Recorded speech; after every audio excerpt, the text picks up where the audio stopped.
Hello दोस्तों, जय श्री राम। कैसे हैं आप लोग। आज का मौसम बहुत ही अच्छा है और आज हम अपने यहाँ खाने में कुंदरू की सब्ज़ी बना रखे हैं और समझ में नहीं आ रहा कि क्या बनाएं। तो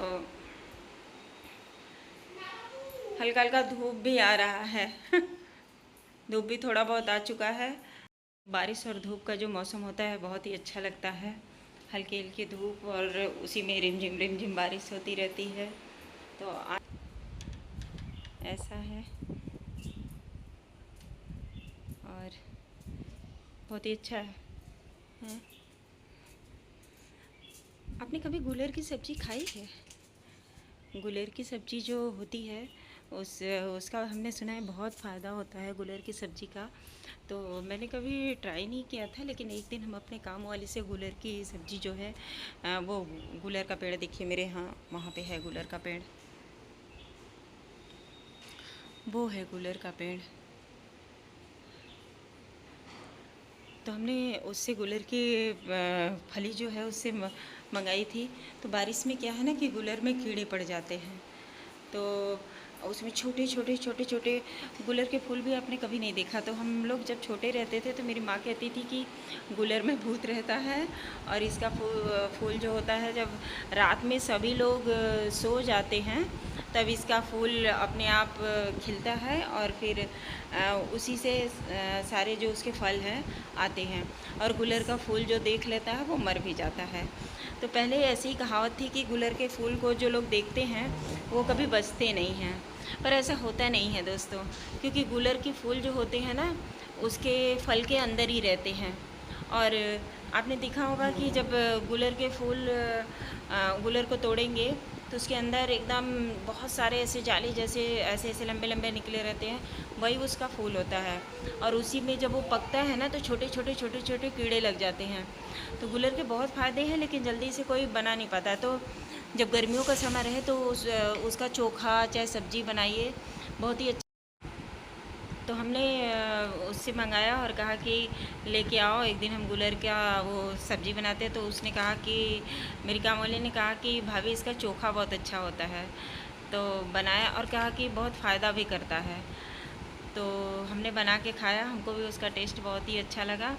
लेकिन ये सब जो पहले कहावतें थी कि इसमें इसके फूल कोई देखा नहीं है, इसके फूल में देखने से लोग मर जाते हैं, ये सब बेकार की बातें थी, क्योंकि इस गूलर के जो फूल होते हैं उसके अंदर ही होते हैं।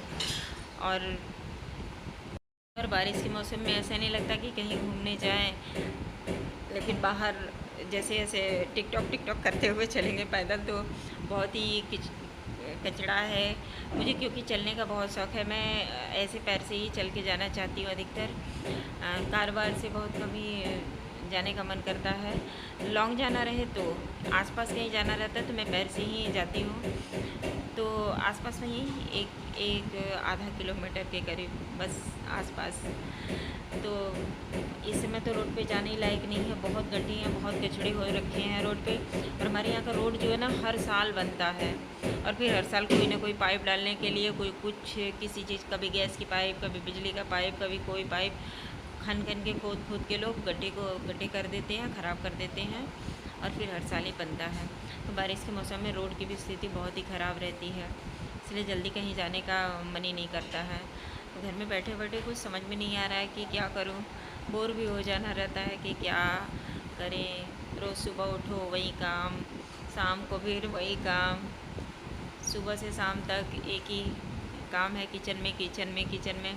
तो महिलाओं की सबसे ज़्यादा जो टाइम रहता है वो किचन में ही बीतता है तो बहुत सारे लोगों ने किचन को ही हथियार बना रखा है और अच्छी बात भी है, क्योंकि सुबह का टाइम है तो सब अपने अपने कामों में थोड़ा बहुत सभी लोग व्यस्त थे किसी को कोई काम है, किसी को कोई काम है। तो जल्दी ब्लॉग में तो कोई आना नहीं चाहता, मेरा अकेले का ब्लॉग है, मैं अकेले ही ऐसे ही बोलती हूँ। गुलर ही नहीं गाइस, मेरे आसपास के जितने भी पौधे हैं हमको पता नहीं है, लेकिन बहुत सारे पौधे ऐसे हैं जो कि जड़ी बूटी और हमारे शरीर के लिए बहुत ही फ़ायदेमंद है। तो हमारे यहाँ ठीक सामने एक कचनार जिसको बोलते हैं, कचनार जो थायराइड के लिए बहुत ही अच्छा माना जाता है, तो कचनार का भी पेड़ है एक। और पीछे पीपल है, छोटे छोटे छोटे छोटे जो पीपल है, तो मैंने जब कोरोना काल था तो पीपल के पत्ते को तोड़ के और उसका काढ़ा मैंने बहुत पिया है।